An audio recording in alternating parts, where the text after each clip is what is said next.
tema do nosso trabalho é Controle da Ansiedade em Odontologia, Benzodiazepínico e outros ansiolíticos. Os componentes do grupo são Gabriela Storck, Camila Leocádio, Kétila Duarte, Kevin Santoro e Luana Ferreira. O professor é Felipe Dalla Bernardina.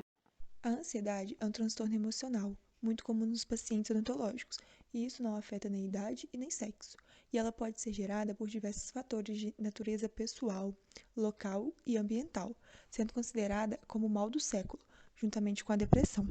Tanto o medo quanto a ansiedade podem envolver componentes fisiológicos, cognitivos, emocionais e comportamentais, embora a maneira como eles se expressam pode variar de pessoa a pessoa. Junto às facilidades da vida moderna, cresceu também a incidência de patologias bucais. Isso pode ser atribuído, dentre outras razões, devido ao aumento da ingestão de junk food, refrigerantes e o próprio descuido quanto à saúde bucal. Para o tratamento dessas doenças é essencial o uso de medicamentos, sejam eles isoladamente ou como parte do pré-operatório. Por isso, assim como outros profissionais da saúde, o cirurgião dentista prescreve medicamentos. Logo, deve entender detalhadamente como os medicamentos usados nos procedimentos odontológicos agem no corpo. O objetivo da farmacologia odontológica é compreender os aspectos científicos de como os medicamentos utilizados na odontologia atuam nos vários sistemas do corpo humano. Dessa forma, tal disciplina abrange dois aspectos do metabolismo da droga, a farmacocinética e a farmacodinâmica.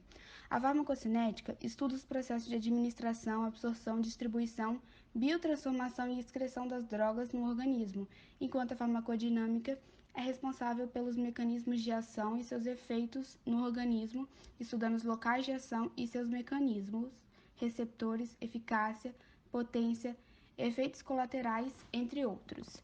Esse conhecimento permite a indicação de medicamentos, melhorando o tratamento e reduzindo efeitos colaterais. A farmacologia é fundamental para tratar com sucesso uma condição dentária pelo uso de qualquer medicamento. Por meio deste, é possível prever as variadas reações que o nosso organismo pode sofrer ao entrar em contato com um novo remédio. Deve-se ficar atento para a possibilidade de interação dos benzodiazepínicos com outros medicamentos, o que pode causar diminuição do efeito do ansiolítico. Em relação à ocorrência de alucinações, aqui incluídas alucinações visuais e fantasias sexuais, vários relatos na literatura mostram esse tipo de efeito, sendo mais comum quando é empregada a via intravenosa.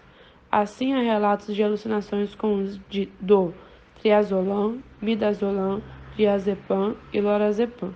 É recomendável, portanto, que o paciente sedado seja sempre atendido com a presença de uma terceira pessoa, auxiliar odontológico ou, na falta desta, do acompanhante do paciente.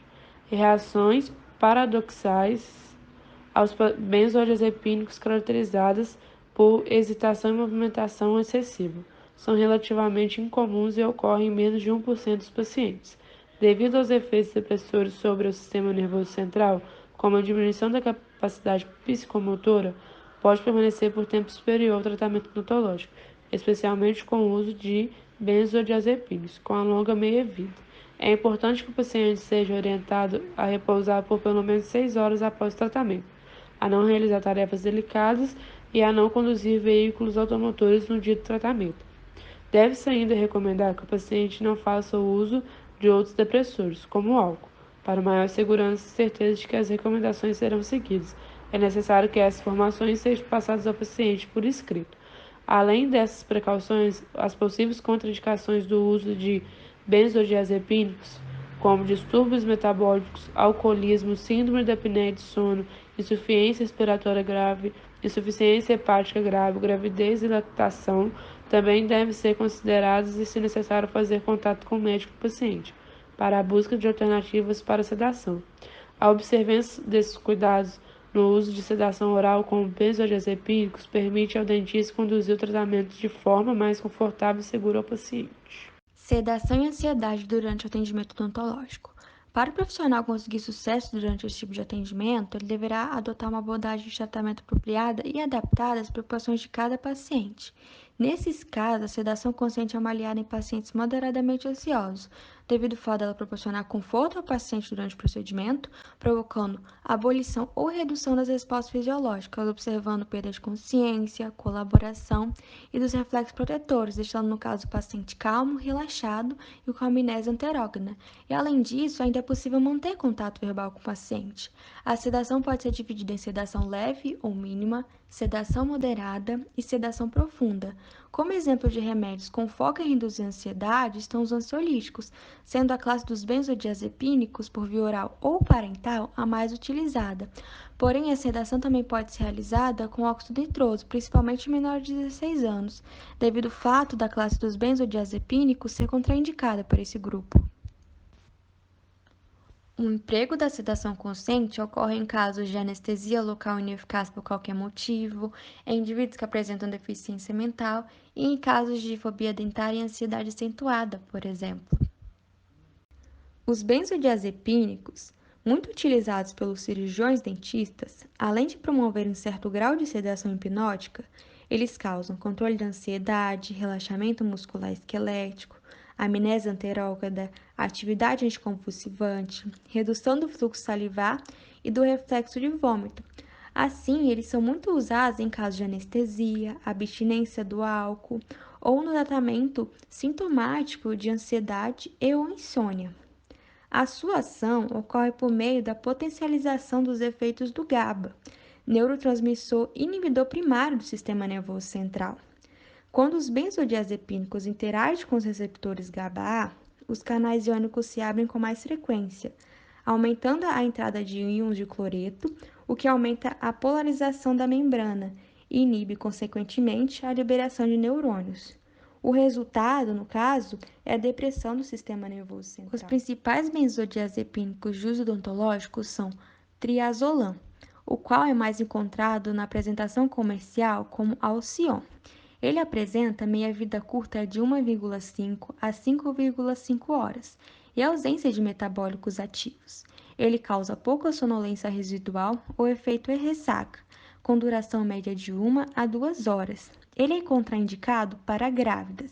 Além disso, deve-se tomar cuidado ao usá-lo em idosos ou debilitados, pois é possível uma sedação excessiva. Alprazolam, conhecido comercialmente como Frontal, ele já é indicado para ansiedades do tipo pânico, com início médio de 1 hora e duração de 1 a 2 horas.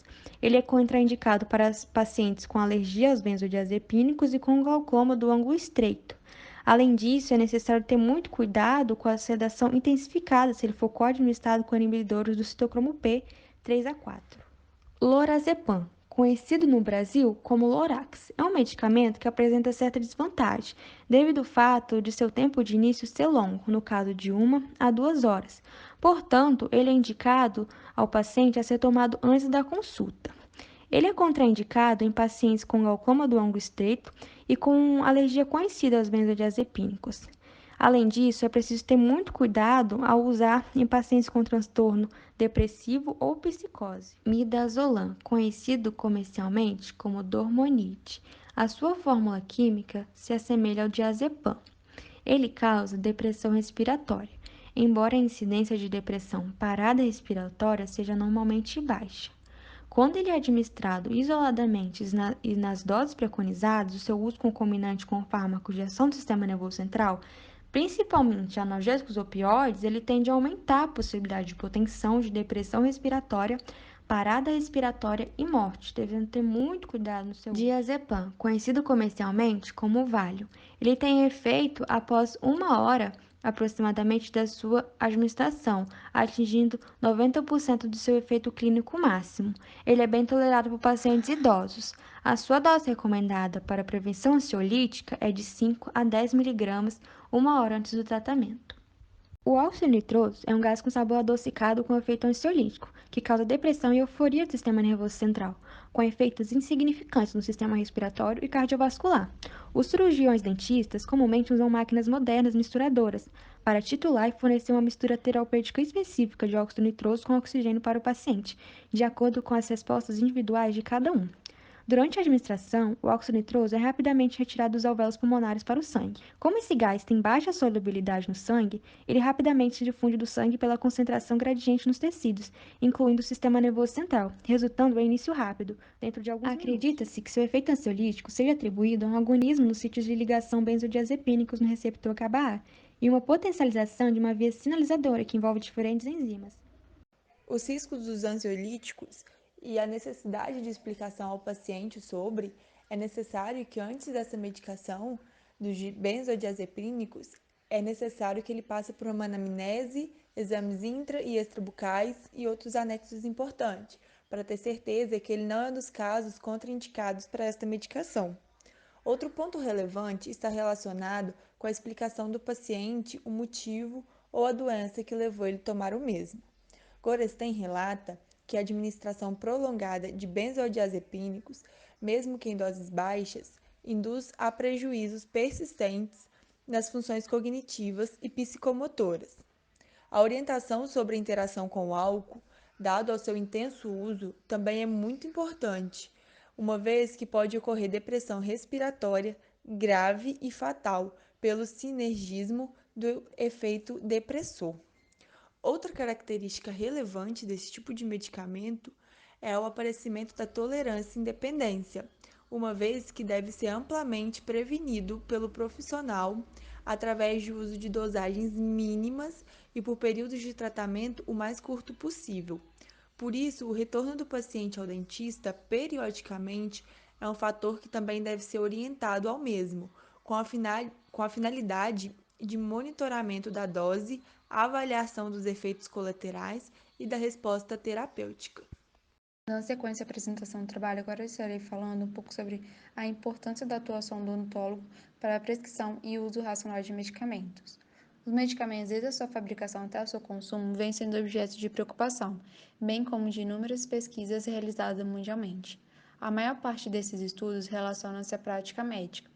Isso reflete no cotidiano do dentista, que faz uso de medicamentos comumente na prática clínica, como a administração de soluções anestésicas, imprescindíveis para muitos procedimentos odontológicos. Apesar dos ansiolíticos não estarem entre os medicamentos mais usados, é válido discutir sobre o mesmo, visto que a ansiedade e o medo ao tratamento odontológico ainda persistem entre os indivíduos da sociedade. Com isso, na odontologia, é crescente o número de profissionais que utilizam métodos farmacológicos de sedação consciente, que constituem um método efetivo de controle da ansiedade, que tem o objetivo de propiciar um ambiente que facilite a relação paciente-profissional, permitindo a esse conduzir o tratamento de forma tranquila e evitar a mínima interrupção. Outro ponto relevante a se destacar é o uso racional de medicamentos, quando o paciente se recebe medicamentos para suas condições clínicas adequadas às suas necessidades individuais. Mas o que se observa é uma realidade bastante diferente, onde as utilizações de ansiolíticos pela população muitas vezes ocorrem de maneira abusiva. E entre as principais causas está o erro em prescrição médica, automedicação, dependência química e o aumento das enfermidades relacionadas à psiquiatria. Os efeitos dessas substâncias decorrentes de seu uso crônico por meses ou anos pode resultar em dependência química do usuário, sendo que a abstinência prejudica severamente a sua vida social, devido à irritabilidade, à insônia excessiva e até mesmo às convulsões. Diante dessas premissas, é possível afirmar que o uso irracional de ansiolíticos pode trazer vários problemas ao indivíduo. Para solucionar isso, é necessário que os pacientes sejam orientados acerca do seu uso correto desse medicamento, a fim de evitar o consumo excessivo e sem orientação médica. Diante do que foi exposto no trabalho, conclui-se, portanto, que o uso de ansiolíticos nos consultórios odontológicos tem crescido e, com isso, é importante que o cirurgião dentista conheça a farmacologia desses medicamentos. Referências bibliográficas utilizadas.